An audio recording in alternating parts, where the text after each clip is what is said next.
আমার প্রত্যেকটা ভাইকে, প্রত্যেকটা বোনকে, আমার একটা হিন্দু ভাইকে, একটা জগন্নাথ কলেজ শিক্ষার্থীকে, চারুকলার একটা শিক্ষার্থীকে, ইসলামিক স্টাডিজের একটা স্কলারকে, সবাইকে যদি আমার বুকে ধারণ করতে পারি, তবেই আমি মানুষ, তবেই আমি ঢাকা বিশ্ববিদ্যালয়ের শিক্ষার্থী। একে অপরের বিরুদ্ধে মতের বৈচিত্র্য থাকবে, দ্বিমতকে বৈচিত্র্য হিসেবে দেখতে হবে, সুন্দর মতকে বা ভিন্ন মতকে একটা কতটুকু পর্যন্ত আমি তাকে দ্বিমত করতে পারবো, কোন ভাষায় করতে পারবো, আবার কখন আবার তাকে আমি আগলে ধরবো, সেই সীমারেখা আমাকে বুঝতে হবে। নয়তো এই বিশ্ববিদ্যালয়ে আপনি ঘুরতে পারবেন না, অথবা আপনাকে এই বিশ্ববিদ্যালয়কে আপনাকে ধারণ করবে না। আমার যেই ম্যাকমোল্লার বসে আমাকে নিয়ে দ্বিমত করবেন, তার সাথে আমার আবার চা খাইতে হবে, আড্ডা দিতে হবে। আবার যে ইসলামিক স্টাডিজের যে শিক্ষার্থীরা স্কলার হতে চান, তার সাথে জগন্নাথ হলে একজন বেশ ধর্মবিরাগ শিক্ষার্থীর সাথে বসতে হবে। এটা বিশ্ববিদ্যালয়ের সৌন্দর্য।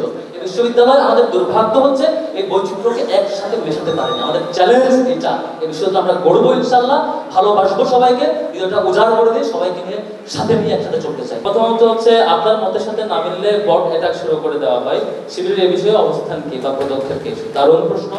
আমরা গত 3-4 মাস আগে একটা কেন্দ্র থেকে প্রেস রিলিজ দিয়েছিলাম, একটা ইমেল অ্যানাউন্স করে, যে হচ্ছে যত ফেক আইডি থেকে বা শিবিরের লোগো ইউজ করা বা হচ্ছে আমাদের ছবি ইউজ করা আইডি থেকে গালাগালি করা হয়, আজেবাজে করা হয়, সেগুলো আমাদেরকে একটু ইনফর্ম করবেন, আমরা একটু আইডেন্টিফাই করতে চাই। তো এরকম অনেকগুলো অভিযোগ আসছে, সবগুলো মিলে আমরা সাইবার সেলে দিলাম। পরে দেখা গেল নির্দিষ্ট কয়েকটি গুরুত্বপূর্ণ দল, রাজনৈতিক বড় বড় দল, তারা অ্যাকাউন্ট খুলে আমাদের লোগো ইউজ করে তারা হচ্ছে প্রোফাইলে ঢুকলে দেখি সেই দলের প্রচারণা, আর কমেন্টে হচ্ছে মানে জামাত শিবিরের পক্ষ থেকে অন্যকে গালি দেয়। এই আইডিগুলো উদ্দেশ্য কি? পরে দেখলাম ছাত্র শিবির দীর্ঘদিন ধরে যেভাবে কাজ করছে, ওয়েলফেয়ারমূলক এবং অন্যান্য সুন্দর কর্মসূচি শিক্ষার্থীদের নিয়ে, প্রায় তাদের নিজেদের 90% কর্মসূচি শিক্ষার্থী ওরিয়েন্টেড, তাদের আর খুদ ধরতে না পারে, না চাঁদাবাজির অভিযোগ, না ধর্ষণের অভিযোগ, না মারামারির অভিযোগ, না হত্যাকাণ্ডের অভিযোগ না পেয়ে এখন তারা কেমনে টাকাবো একটাই ওয়ে, যে ওদের নামে আইডিগুলো গালাগালি করো, এগুলো আবার এজেন্ডা বানাও। তো সুতরাং আপনারা আইডিতে আমাদের একটা লিগ্যাল টিম করা হয়েছে, কোন অ্যাকাউন্ট পেলে আমাদেরকে দিবেন, আমরা নিজেই ওই অ্যাকাউন্টের বিরুদ্ধে লিগ্যাল অ্যাকশনে যাব, ওই অ্যাকাউন্টের ওনারকে গ্রেফতার করা থাকবে। আমাদের কোনো এই দায় আমরা নিতে চাই না ভাই, সারা দেশে আমরা কাজ করতে কনস্ট্রাকটিভ, কেন এই দায় আমরা নিতে যাবো? এই কাজ আমরা কেনই করবো? এটা করতে আমারই লস, আমি বুঝি না, আমার ভালো আমি বুঝি না।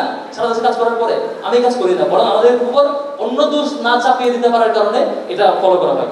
আপনারা নির্বাচিত হলে ক্যাম্পাসে মেয়েদের পোশাক পরিচ্ছদের উপর এক ধরনের বাধ্যবাধকতা আসতে পারে কিনা, এই ধরনের একটা প্রশ্ন সত্য কিনা? সুন্দর প্রশ্ন। ক্যাম্পাসের শিক্ষার্থীরা যিনি যে ড্রেসে ফ্রেন্ডলি ফিল করেন, তার কমফোর্ট জোন অনুযায়ী সে তার ড্রেস পরবে। আমার দায়িত্ব না তাকে মোড়া পরিচয় করা। কেউ বোরকা পরলো তাকে থামাতে পারবেন না, কেউ পোশাক পরলো তাকে থামাতে পারবেন না, তার ফ্রেন্ডলি পরিচয়, এটা আমার দায়িত্ব না যেটা করা। এবং এটা করলে সেটা আমি আপনার অধিকার হয়ে করতেছি, তখন আপনি আপনাকে অভিযুক্ত করবেন, আমার বিরুদ্ধে অ্যাকশন নেবেন।